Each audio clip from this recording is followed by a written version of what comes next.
Apa kabar Anda di sore hari ini? Mudah-mudahan tetap dalam keadaan sehat walafiat dan tentunya tetap setia untuk menyaksikan program-program dari TVRI Kalimantan Selatan. Jumpa lagi bersama saya Arafat Al-Hali kali ini dalam program Banua Bicara. Adapun tema yang kita perbincangkan di sore hari ini yaitu hidup tetap nyaman dengan penyakit ginjal dalam rangka Hari Ginjal Sedunia tahun 2021. Hari Ginjal Sedunia tahun 2021 ini pemirsa bisa dikatakan sebagai momentum agar masyarakat secara global ini terus dapat meningkatkan kesadarannya akan pentingnya kesehatan ginjal. Dan untuk berbincang lebih jauh terkait dengan makna dari Hari Ginjal Sedunia tahun 2021 ini, kita akan berbincang langsung dengan dua orang narasumber. Langsung saya perkenalkan terlebih dahulu. Yang pertama Dr. Muhammad Rudiansyah, MKes SPPD KGH Finasim, yang merupakan juga Ketua Ikatan Dokter Indonesia Kalimantan Selatan, yang juga menjadi dokter spesialis penyakit dalam. Assalamualaikum, Dr. Rudi. Waalaikumsalam warahmatullahi wabarakatuh. Sehat dokter ya? Alhamdulillah. Sepertinya hari ini maraton ya? Dari satu media ke media lainnya begitu. Betul. Alhamdulillah masih segar bugar dan tetap sehat begitu. Dan narasumber kita yang kedua, saya perkenalkan itu Dr. Sally Mujianto, SPAK, dokter spesialis anak. Selamat sore Dr. Sally. Ya, selamat sore. Sehat juga dokter ya? Alhamdulillah Pasti. sehat. Dan kami juga mengajak Anda pemirsa untuk bisa berbincang langsung dengan kami di sini dengan menelpon di nomor 327-2207 bagi Anda yang berada di Kota Banjarmasin, dan bagi Anda yang berada di luar Kota Banjarmasin silahkan menelpon di nomor 0511 327-2208. Tema kita pada hari ini yaitu hidup tetap nyaman dengan penyakit ginjal dalam rangka Hari Ginjal Sedunia tahun 2021. Kita langsung mulai perbincangan kita di sore hari ini pemirsa. Saya pertama ke Dr. Rudi terlebih dahulu. Dokter, Hari Ginjal Sedunia ini kan memang sudah diperingati sejak lama. Kalau tidak salah sejak tahun 2006 kalau artikel yang saya baca begitu. Tentu saja fokus dari setiap tahunnya untuk kesehatan ginjal ini berganti-ganti begitu. Mungkin bisa diceritakan dokter secara umumnya seperti apa? Jadi memang konsepnya di sini adalah untuk memberikan ke masyarakat agar lebih perhatian terhadap kesehatan ginjalnya. Karena sampai saat ini penyakit ginjal tuh hampir 10%. Bahkan penyebab kematian yang ke-12. Baik. Dan tingkat kecacatan yang ke-17. Nah, dengan kondisi seperti ini pun di masyarakat kita di Indonesia itu juga banyak memakan biaya jaminan kesehatan. Bahkan kemarin sempat nomor 3, sekarang nomor 4, dan ini rutin terus, tidak pernah turun kondisi ini. Kenapa? Karena untuk itulah kita bertujuan bagaimana cara menurunkannya, ya salah satunya dengan pada acara-acara seperti ini. Artinya memang kita tetap sebagai masyarakat mendukung dengan adanya peringatan hari ini dan juga kesadaran untuk akan kesehatan ginjal harusnya semakin tinggi begitu Dr. Rudi. Saya beralih ke Dr. Sally. Tentu saja penyakit ginjal ini tidak hanya dialami oleh orang dewasa, mungkin anak-anak pun juga bisa mengalami gagal ginjal ataupun ginjal kronis dan segala macamnya. Mungkin bisa diceritakan harus aware apa kita terhadap penyakit ginjal ini, terutama bagi anak-anak dokter. Anak-anak ya. Terima kasih. Memang mungkin awalnya tidak terpikir ya bahwa kok anak-anak bisa sakit ginjal gitu ya. Apalagi penyakit ginjal kronik yang mungkin pernah mendengar istilah CKD, chronic kidney disease ya, dalam bahasa Indonesianya penyakit ginjal kronik.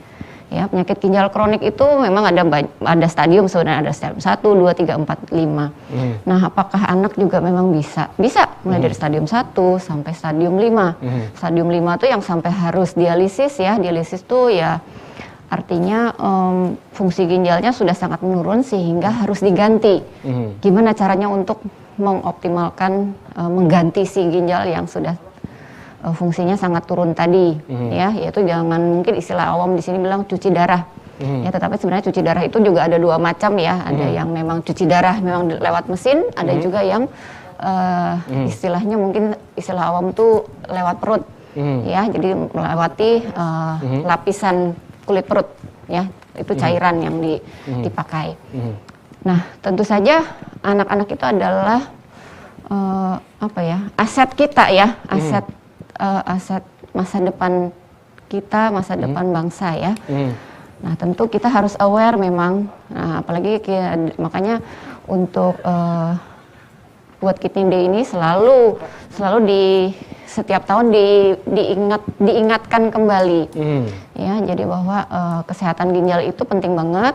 Nah, kalau misalnya untuk anak, apa yang mungkin kita harus aware, jadi apa yang mungkin kita harus waspada. Ya memang penyakit ginjal pada anak yang bisa menyebabkan penyakit ginjal kronik itu ya memang bervariasi, ada bermacam-macam juga.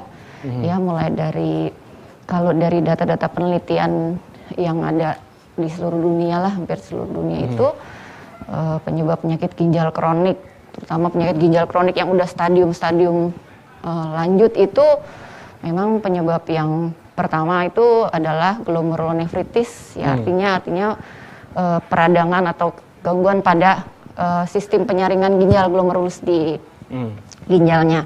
Ya itu nanti penyakitnya ada macam-macam lagi ya. Misalnya sindrom nefrotik, mungkin keluhannya misalnya bengkak, kemudian kencingnya berkurang dan sebagainya. Kemudian yang kedua bisa karena kelainan bawaan, kelainan bawaan ginjal. Ya, jadi ada kelainan bawaan yang sudah dibawa bayi sejak lahir. Ya, yang mungkin tidak terdeteksi di awal. Ya, kemudian faktor-faktor lain selain itu juga dengan semakin pola hidup, pola makan mungkin itu juga berpengaruh.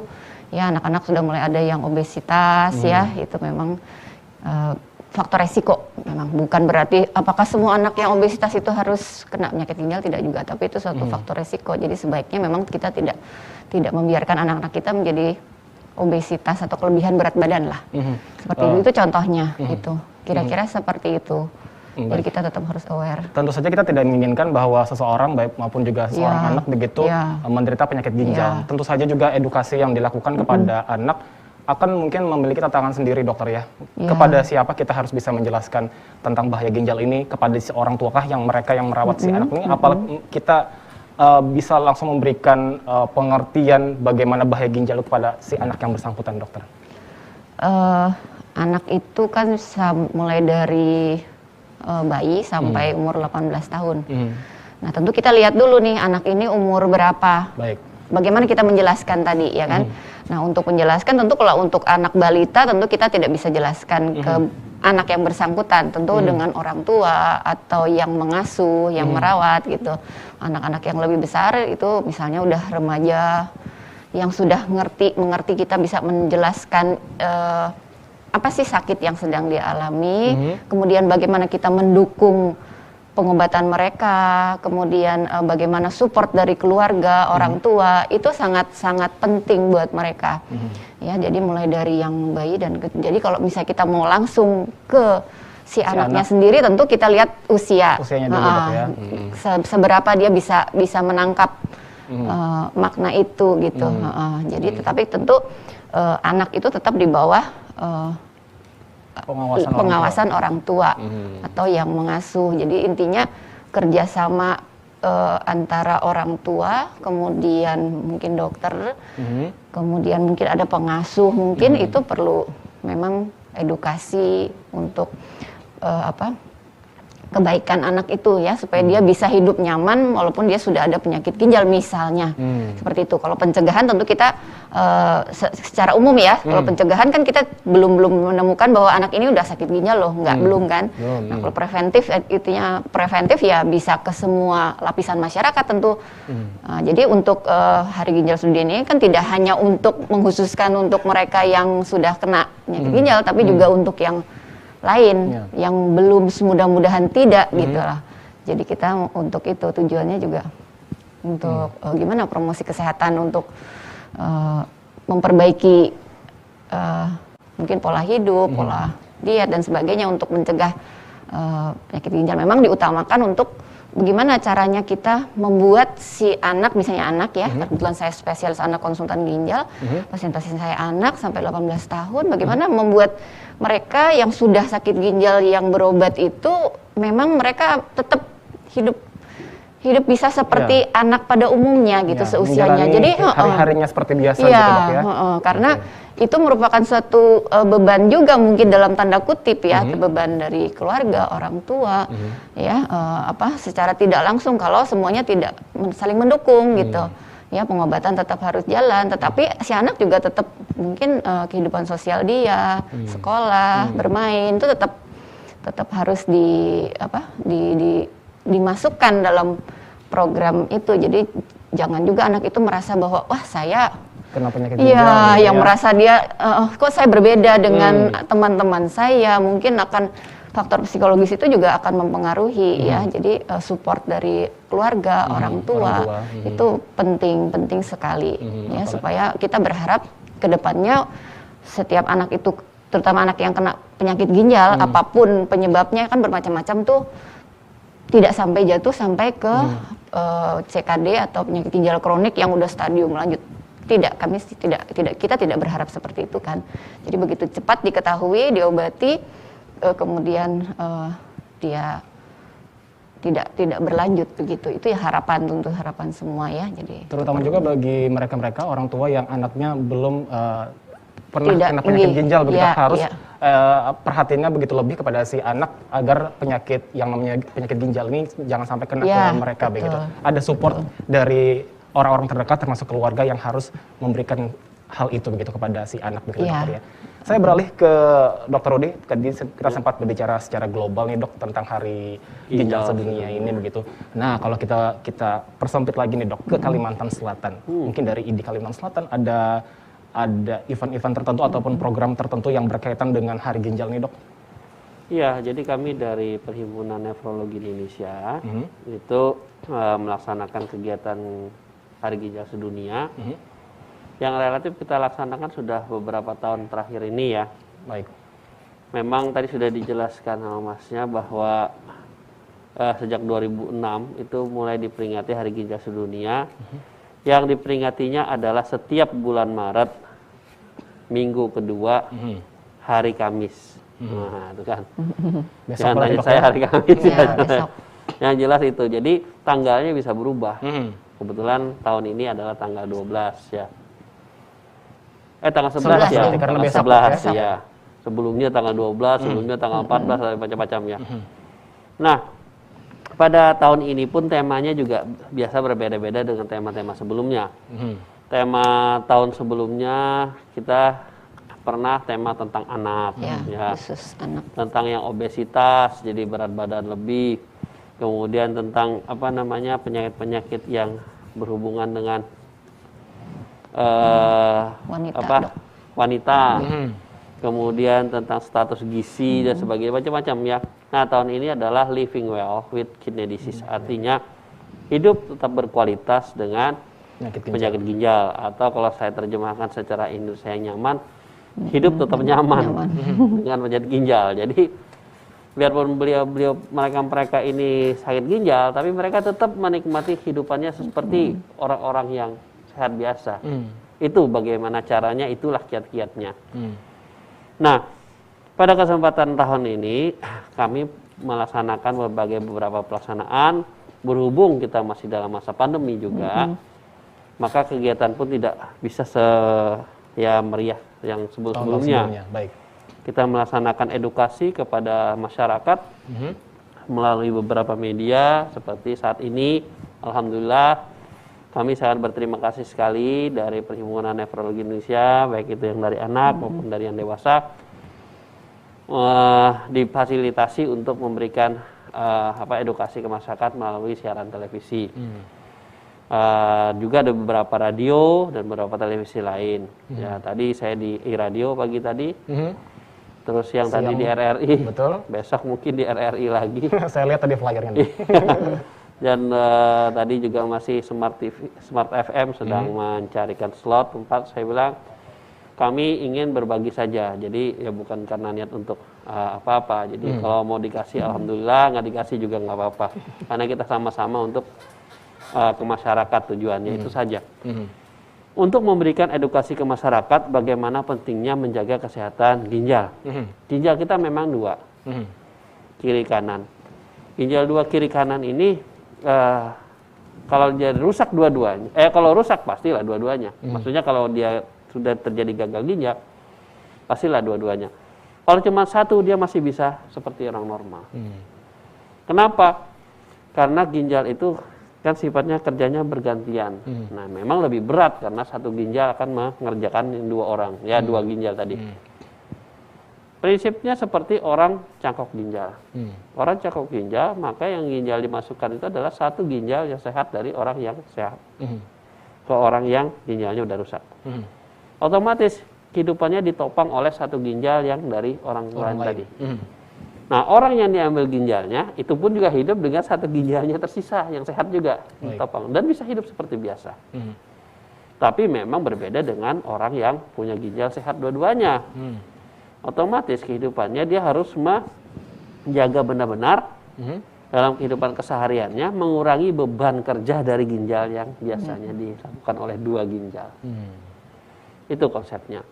Kemudian bagaimana kiat-kiat kita hidup tadi seperti dijelaskan oleh Dr. Sally untuk menjaga ginjal yang sehat itu tetap sehat. Nah, sekarang kalau sudah kena sakit ginjal, kita tetap bisa beraktivitas, bisa melaksanakan kegiatan-kegiatan seperti orang sehat normal biasa, mampu juga untuk berkarya dan sebagainya.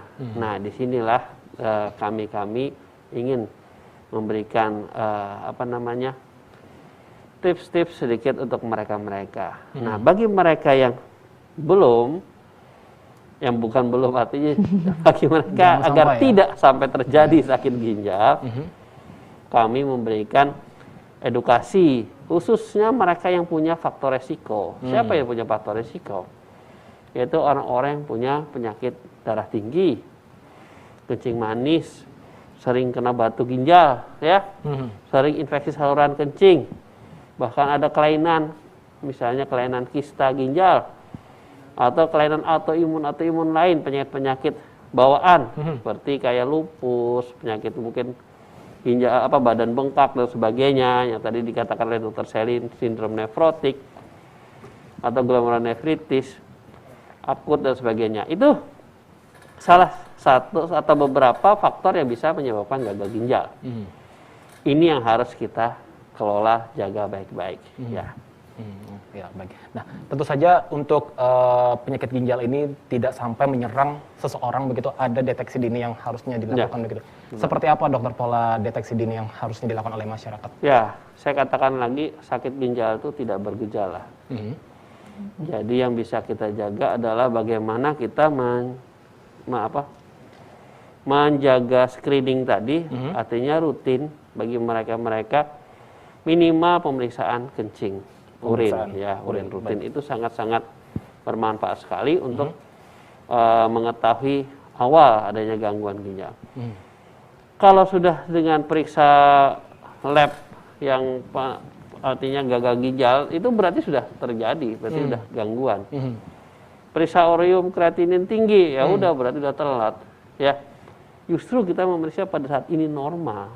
Pas normal begitu ya. Tapi kita tahu dia sudah punya faktor resiko, misalnya itu ada misalnya marker-marker atau penanda-penanda. Nah, sekarang sudah banyak dipasarkan ya, salah satunya seperti pemeriksaan sistatin, mikroalbumin. Jadi albumin yang bocor di ginjal yang sangat-sangat kecil sekali ukurannya, itu sudah berarti sudah terjadi kebocoran ginjal yang sangat-sangat kecil. Artinya kita memang harus ada screening, pemeriksaan urin salah satunya yang bisa mendeteksi dini agar kita bisa terhindar dari namanya penyakit ginjal. Kita akan lanjutkan, dokter, perbincangan kita di sore hari, namun kita harus jeda terlebih dahulu. Tetaplah pemirsa bersama kami dalam program Banua Bicara. Kami akan segera kembali.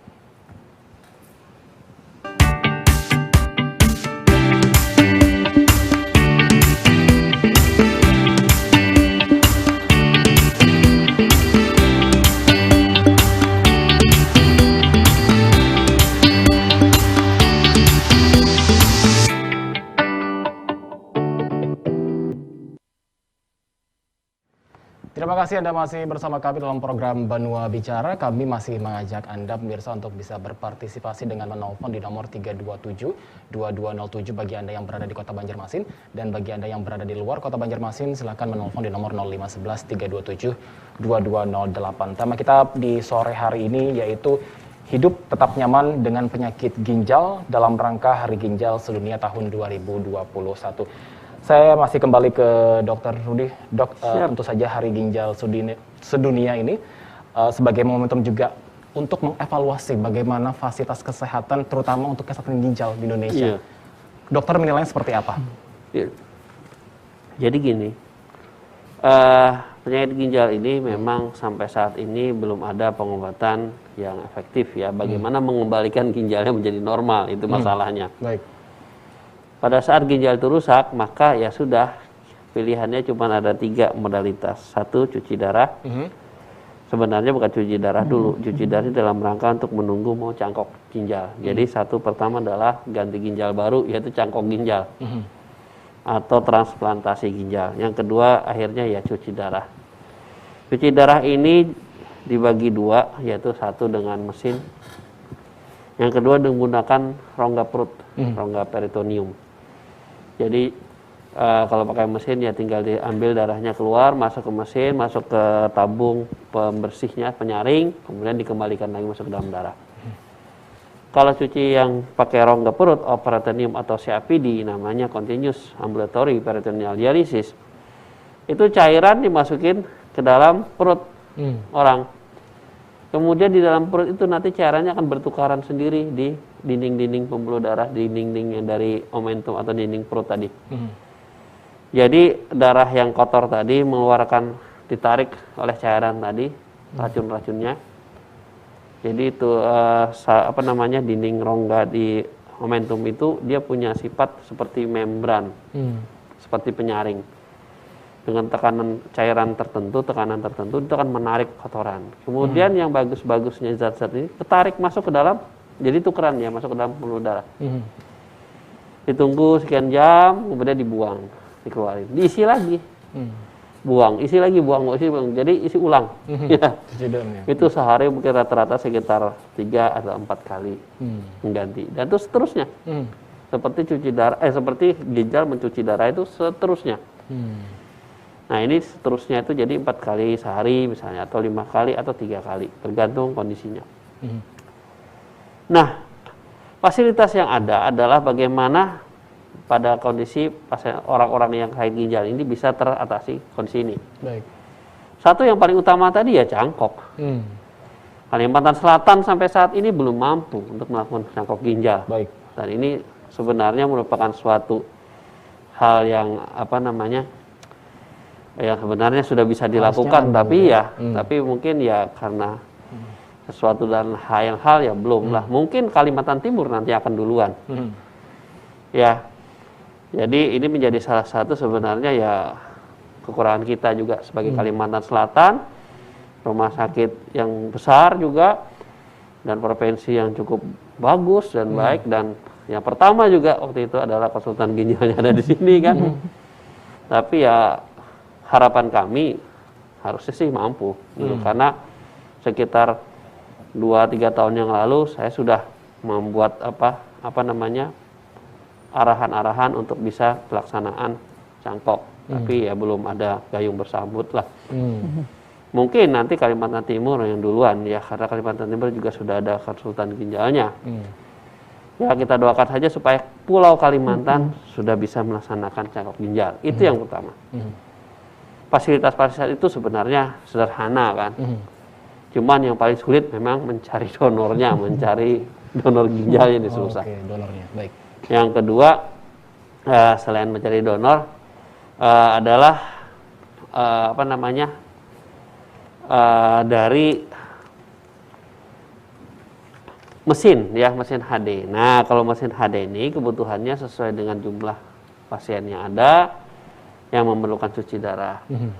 Mungkin kalau jumlah mesinnya bisa terbatas, maka akan bisa kita ganti dengan shift atau jam. Ya, rata-rata orang cuci darah itu kan antara 4 sampai 5 jam. Jadi sehari itu ada 24 jam. Jadi rata-rata sehari itu menggunakan 2 shift mungkin. Kalau memang kurang mesinnya, ya tinggal menambah 3 shift. Ya otomatis tenaga juga harus tambah. Nah, kita saat ini memang kekurangan SDM untuk pelaksanaan seperti itu, khususnya di Kalimantan dan Kalimantan Selatan. Ya. Karena dengan kondisi pandemi ini, maka pelatihan untuk para tenaga SDM ini sangat terbatas. Jadi pandemi agak sedikit merubah kondisi kita ya. Tapi harapan ke depan itu. Nah, kalau memang tidak mampu ya kita akan melaksanakan pelaksanaan yang CAPD tadi, yang cuci lewat perut. Pasien dioperasi sebentar, kecil, pasang selang, nah, terus langsung tinggal diganti cuci cairan aja. Ini juga terkendala untuk beberapa kondisi di mana untuk alat pemasangannya juga ada yang beberapa sempat kosong.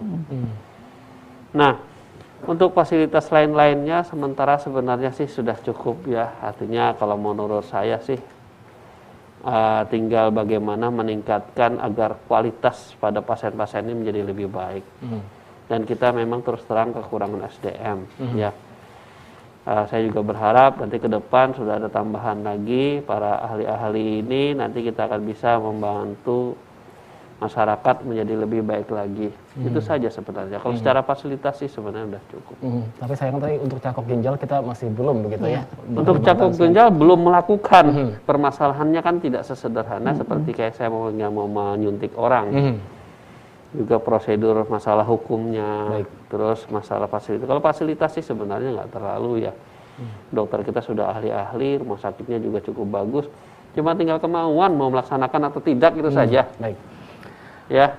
Oke, baik, saya kembali ke Dr. Sally, Dok, terkait dengan kasus ginjal mungkin di Kalimantan Selatan atau mungkin yang dialami oleh si anak dalam kasus penyakit ginjal. Seberapa besar perkembangannya atau adakah peningkatan di setiap tahunnya atau bagaimana, Dok? Ya, kalau untuk kasus tentu setiap ini ada ya. Menurut kalau dari layanan yang kita jalani itu jumlah pasien anak dengan penyakit ginjal dengan segala macam penyakit ginjal itu kan bukan cuma satu ya, lagi pada anak. Itu memang ada peningkatan, ya peningkatan. Nah kasusnya pun beragam, ya kasusnya beragam. Jadi tentu kita dengan melihat seperti ini kan tentu kita berharap janganlah terlalu banyak lagi, nambah-nambah banyak lagi, terutama kalau yang perlu harus sampai cuci darah, ya itu. Dan memang belakangan ini kayaknya hampir ada setiap bulan ada saja rujukan yang kami terima di Rumah Sakit Ulin untuk cuci darah pasien anak gitu ya. Ada, jadi makin bertambah lah kira-kira seperti itu. Ya, jadi tentu kita berharap tidak semakin bertambah, ya. Nah makanya promosi kesehatan lah istilah untuk kami bilang itu promosi kesehatan, gimana caranya mungkin mendeteksi awal seperti tadi Dokter Rudi bilang, ya disampaikan bahwa memang pemeriksaan urin itu sederhana dan harganya tidak terlalu mahal, tapi bisa sangat penting ya. Dari situ kita bisa lihat paling tidak ada protein atau albumin yang lolos lewat kencing yang seharusnya tidak ada. Misalnya tentu kita akan mencari tahu kenapa nih, nah, atau mengarah ke infeksi. Infeksinya apakah memang sedang berjalan atau sudah pernah atau berulang, kita akan telusuri gitu. Jadi dengan harapan mudah-mudahan saat datang itu, saat deteksi periksa urin belum perlu kita melakukan pemeriksaan fungsi ginjal karena kita sudah berpikir ini kemungkinan sudah ada gangguan fungsi ginjal atau penurunan fungsi ginjal. Itu harapannya. Jadi dengan deteksi dari pemeriksaan urin ya itu kelihatannya ya cuma periksa urin saja gitu, tapi maknanya cukup besar sehingga dari situ kita akan melacak dia perlu pemeriksaan fungsi ginjal nih.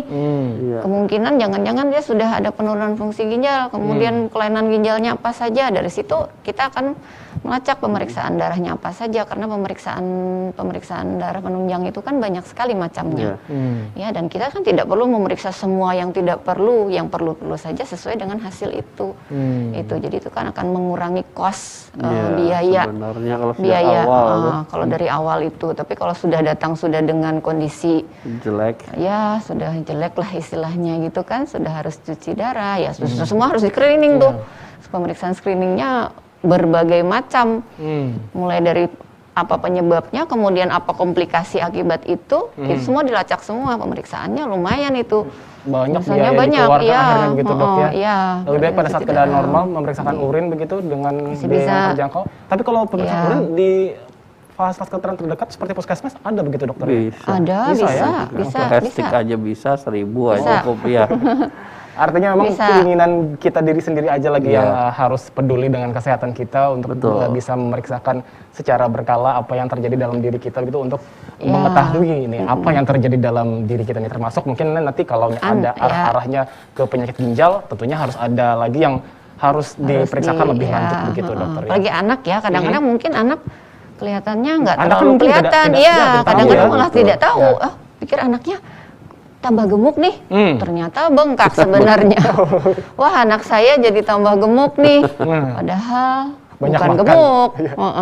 Ternyata itu air, karena Oke. air yang tertimbun, karena gangguan di ginjalnya gitu. Itu ya, itu hal yang sering tidak terpikirkan gitu. Ya, untuk masyarakat awam yang ini. Jadi mungkin kita dengan seperti ini kita akan memberikan mereka wawasan ya. Jadi mungkin anak-anak kita itu kalau misalnya kencingnya ada keluhan lah, misalnya sebentar-sebentar kencing, kok kayaknya kencingnya kok seperti nggak tuntas misalnya, kemudian bangun tidur kok matanya sepertinya bengkak ya. Nah, besok lagi begitu lagi, besok lagi, oh kok kayaknya tambah gemuk apa bengkak nih. Nah, itu mungkin perlu waspada, atau kencingnya kok jadi berkurang. Nah, itu mungkin kadang kita tidak terlalu ini ya, tetapi itu hal yang harus diperhatikan ya. Kemudian misalnya berkemihnya kok kayaknya harus seperti mengedan ya. Nah, itu perlu, mungkin itu hal-hal yang perlu diperhatikan, terutama untuk tua harus anak ya. rajin begitu ya memeriksakan anaknya Iya, bagaimana kadang-kadang keadaannya anak-anak begitu. ya, apalagi misalnya anaknya udah dia bisa ke kamar mandi sendiri, ke WC sendiri, ke toilet kan kadang kita tidak memperhatikan Tidak ya. mengontrol, baik. Ya, dan anak itu juga karena dia beraktivitas, dia mungkin tidak terlalu merasa di awal-awal, seperti dokter Rudi bilang, penyakit ginjal itu bisa di awal tidak bergejala yang benar-benar udah berat gitu, tapi dari hal-hal seperti itu mungkin salah satu pertanda ya. Jadi kalau misalnya kita perhatikan, nah itu mungkin salah satu. Jadi segeralah memeriksakan misalnya anaknya ya. Apalagi si anak ini mungkin ketika merasakan ada hal yang berbeda ketika dia buang air gitu, iya. otomatis si orang tua harusnya bisa dengan gerak cepat begitu Iya. untuk membawa si anak ke dokter atau mungkin ke puskesmas terdekat untuk bisa iya. di treatment lebih lanjut lagi seperti apa keadaan si anak ini begitu. Dilacak ya. Nah, tapi dok, sekali lagi kalau untuk mencegah tentu menjadi sebuah sasaran utama bagi masyarakat dan juga bagi si anak-anak begitu. Pola hidup yang seperti apa yang harusnya kita terapkan bagi anak-anak dan juga mungkin orang dewasa agar bisa terhindar dari penyakit ginjal? Ya, mungkin saya bicara mengenai untuk anak ya. Untuk anak tentu pola makan, aktivitas itu perlu diperhatikan ya. Misalnya dari segi makanan, tadi kan dikatakan bahwa salah satu faktor resiko penyakit ginjal pada anak bisa saja pada anak-anak yang obesitas, overweight. Nah, berarti kan kita harus jaga makan pola makan anak ini, pola makan yang sehat. Ya, jadi jangan sampai dia overweight. Kemudian selain makan, minum air putih yang cukup ya. Itu juga kemudian kebiasaan berkemih yang teratur, jangan sering menahan kencing. Kadang-kadang kan anak-anak gitu ya, karena dia asik bermain nih, dia pengen pipis, nanti dulu deh, tahan dulu. Nah, tapi itu sebetulnya tidak baik. Nah, itu mungkin kita harus sampaikan kepada anak, jangan menahan kencing. Jadi dia harus berkemih yang teratur. Kalau memang ngerasa ingin berkemih ya tetap berkemih. Kemudian minum cairan yang cukup, ya. Kemudian aktivitas yang cukup. Jadi nggak sampai overweight ya, karena makan, duduk. Itu saja, misalnya main game ya, itu misalnya contoh. Jadi kan dia tidak ada aktivitas, semua makanan itu kan tertumpuk jadi lemak, jadi meningkatkan tidak berat ada badan, tidak ada energi yang keluar ya, begitu dokter ya. olahraga yang gerak lah intinya. Aktivitas ya, baik olahraga yang teratur kah, atau misalnya intinya aktivitas anak lah ya. Jadi dia tetap, jadi jangan kita biarkan anak tuh tidak bergerak di rumah, makan saja terus misalnya, itu contoh. Kemudian kebersihan, jadi hygiene, misalnya setiap habis buang air kecil, buang air besar, itu kita harus melatih anak. Jadi istilahnya toilet training kan. Jadi bagaimana melatih anak untuk bisa bilang kapan saya udah bisa bilang harus berkemih nih. Jadi janganlah pakai popok terus gitu sampai umur berapa masih pakai popok sekali pakai contohnya misalnya. Nah, itu kan sebaiknya tidak seperti itu ya, karena itu tidak melatih dia untuk merasakan saya harus berkemih, kemudian setelah buang air kecil harus dibersihkan ya, karena kebersihan itu juga mempengaruhi ya, karena akan jadi tempat kuman segala macam ya, masuk ke saluran kemih misalnya. Nah, kalau misalnya seperti itu kan itu tentu kita tidak mau kan anak-anak kita terkena infeksi, misalnya infeksi saluran kemih. Nah, apalagi kalau sampai berulang itu beresiko untuk penyakit ginjal kronik di jangka panjangnya gitu. Jadi jadi minum, makan, aktivitas secukupnya ya, kemudian kebersihan itu, dan kita harus latih anak-anak kita untuk itu gitu. Jadi jangan membiarkan ya, nggak apa-apa lah, kan ada popok sekali pakai, jadi nggak repot juga ngajarin nih gitu. Kan ada waktu-waktunya, umur anak itu sudah harus bisa mengontrol kandung kemihnya, dia bisa kencing, tidak ngompol dan begitu. Kalau ngompol kita juga nggak tahu kapan di popoknya tuh basahnya, sudah dari kapan kita nggak tahu, menggantinya baru nanti misalnya, contoh ya. Jadi kelembaban kan juga tidak baik ya untuk kondisi di sekitar alat perkemihan di bagian luar, jadi itu akan mempengaruhi,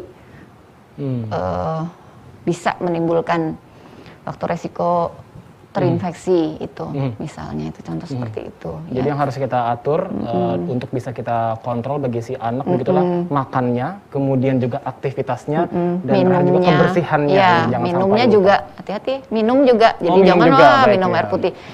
Ini pencegah ya, artinya bukan belum terjadi penyakit ginjal. Kalau sudah ada penyakit ginjal, tentu nanti kan ada pembatasan cairan misalnya. Tergantung kondisi fungsi ginjalnya sampai sejauh mana turunnya. Itu nanti akan ada pembatasan cairan. Misalnya dalam satu hari cuma boleh minum sekian gitu. Tapi kalau misalnya masih normal, ini kan tadi preventif ya, artinya kita untuk anak-anak kita yang belum atau tidak terkena penyakit ginjal, apa sih yang kita itu kan, nah itu minum air putihnya juga harus cukup lah, iya cukup, harus kalau cukup. Berlebihan bahaya juga nanti dok ya. Kalau yang fungsi ginjalnya masih bagus sih, kalau dia berlebihan nggak apa-apa. Tapi nanti dia kencing, sering-sering kencing kan, terasa pengen kencing. Iya, itu aja sih. Tapi kan masih bagus fungsi ginjalnya, selama fungsi ginjal masih bagus. Kalau fungsi ginjalnya udah menurun ya nggak bisa berlebihan, malah dibatasi nanti. Gitu. Oke dok, kita akan lanjutkan perbincangan kita di sore hari ini. Pemirsa tetaplah bersama kami dalam program Banua Bicara. Kami akan segera kembali.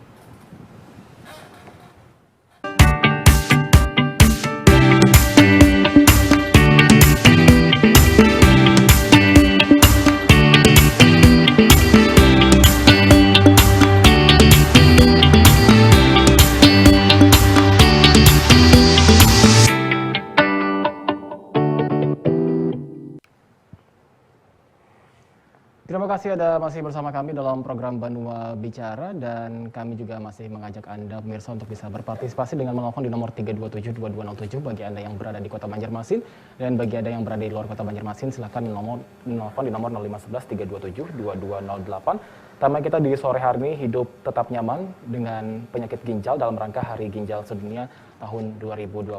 Saya kembali berbincang dengan Dr. Rudi.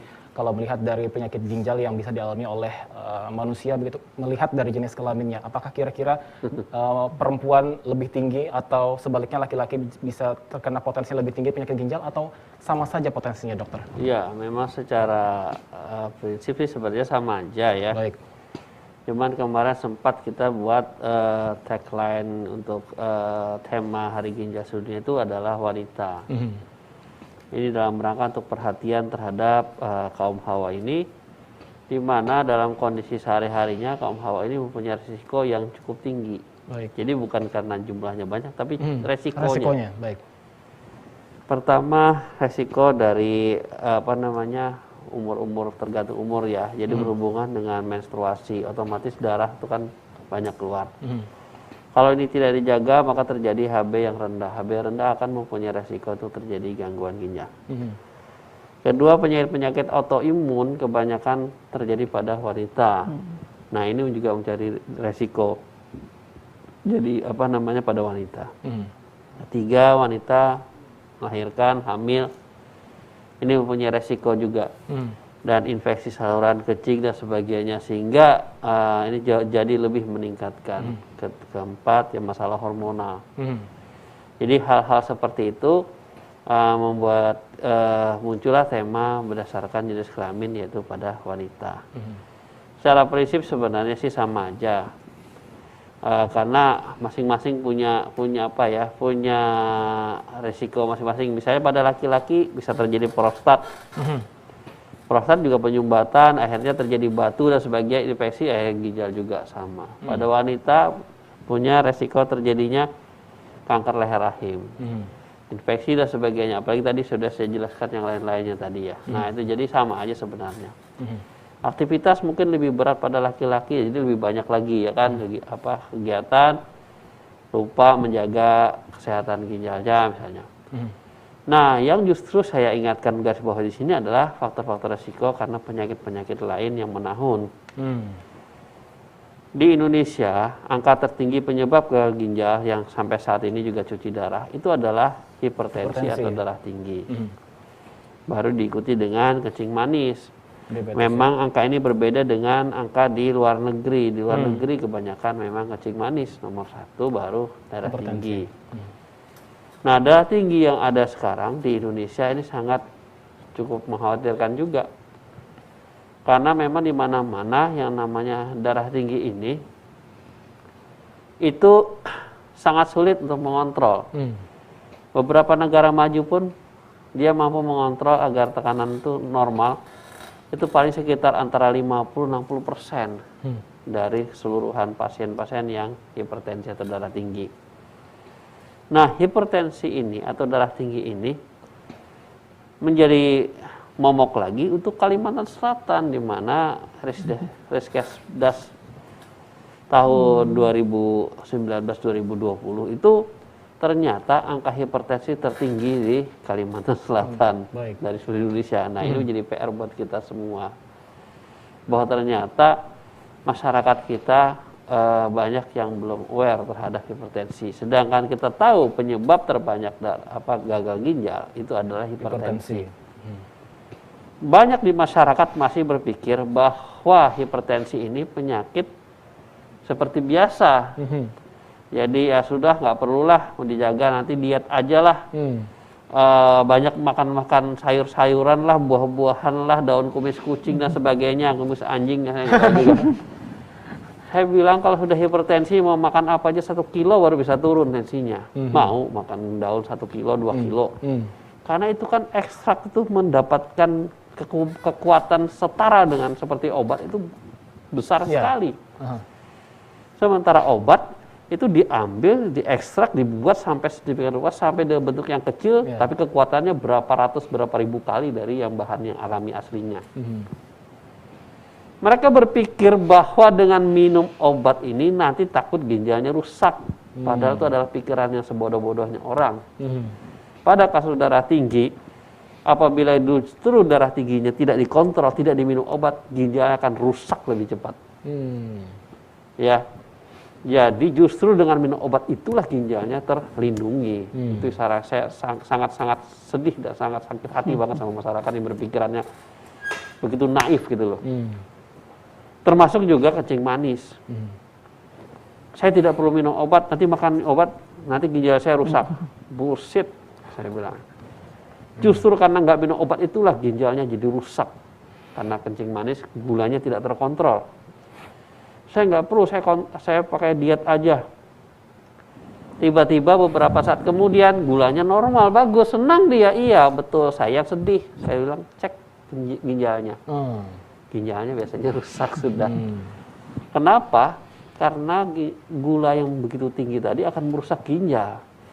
Begitu ginjal rusak, maka ginjal tidak bisa membuang sampah-sampah, termasuk beberapa bahan-bahan yang bertugas untuk menurunkan gula, seperti insulin dan lainnya, obat-obatan dan sebagainya. Akhirnya efeknya menjadi berapa kali lipat, lebih kuat kan karena tertumpuk sedikit. Gulanya turun sendiri. Jadi dikira gulanya normal, tapi ginjalnya rusak. Itu jadi masalah. Akhirnya cuci darah. Begitu disuruh cuci darah, nggak mau lagi. Saya bilang, terus mau jadi gimana? Itu jadi masalah lagi. Kalau mau memperpanjang, bisa beraktivitas kembali, bisa berkumpul dengan keluarga dan sebagainya, ya mau nggak mau inilah salah satu harapan kita. Dan berpikir lagi untuk sembuh. Karena cuci darah tidak menyembuhkan ginjal, mengganti tugas ginjal. Ya, satu-satunya tadi saya bilang yang paling baik adalah mengganti dengan ginjal baru, yaitu cangkok ginjal. Yang sampai saat ini kita belum bisa melakukan di sini.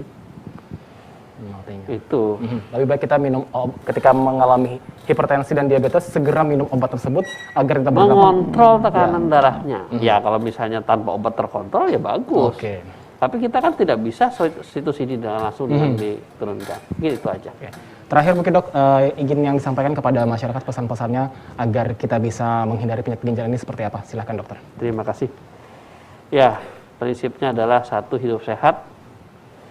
Yang kedua, konsumsilah makanan dengan bijaksana, yaitu artinya tidak berlebihan, khususnya bagi bahan-bahan sampah yang cukup banyak. Misalnya protein yang sangat tinggi berlebihan, garam yang berlebihan, kalium yang berlebihan, asam urat yang berlebihan, kolesterol yang berlebihan, itu yang penting. Kemudian jaga stres, hindari stres. Kalau yang merokok sebaiknya sih di stop ya. Karena ya terus terang itu juga akan mempercepat pengaruh karena kerusakan pembuluh-pembuluh darah. Kemudian alkohol jelas ya. Kemudian bagi mereka yang punya penyakit-penyakit tadi, darah tinggi, gula sebagainya, dikontrol sebaik-baiknya. Cukup minum air sesuai dengan takaran yang baik. Misalnya kalau kita hitung-hitung kalau masih normal ya mungkin 30 cc lah per kilogram berat badan. Artinya kalau berat badan 50 ya 1.500, berat badannya 70 ya 2.000 ya kan, sekitar itu minumnya. Jadi orang berat badan 70 minumnya cuma 600-700 cc ya rusak ginjalnya. Kemudian jangan menahan kencing. Jangan menahan kencing. Ya, supaya tidak terjadi batu dan infeksi.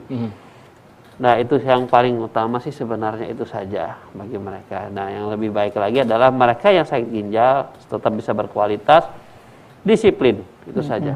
Baik, disiplin untuk memeriksakan kesehatan begitu ya, dokter. Terima kasih dokter Rudi, dokter Sally sudah hadir di Studio 2 TVRI Kalimantan Selatan terkait dengan peringatan Hari Ginjal Sedunia. Mudah-mudahan apa yang dokter berikan, sharing ini bisa memberikan manfaat lebih bagi masyarakat atau pemirsa yang menyaksikan program ini. Pemirsa, demikianlah perbincangan kita dalam program Banua Bicara. Akhirnya saya Arafat Ahli mewakili tim yang bertugas mengucapkan terima kasih atas perhatian dan kebersamaan Anda. Wassalamualaikum warahmatullahi wabarakatuh. Sampai jumpa.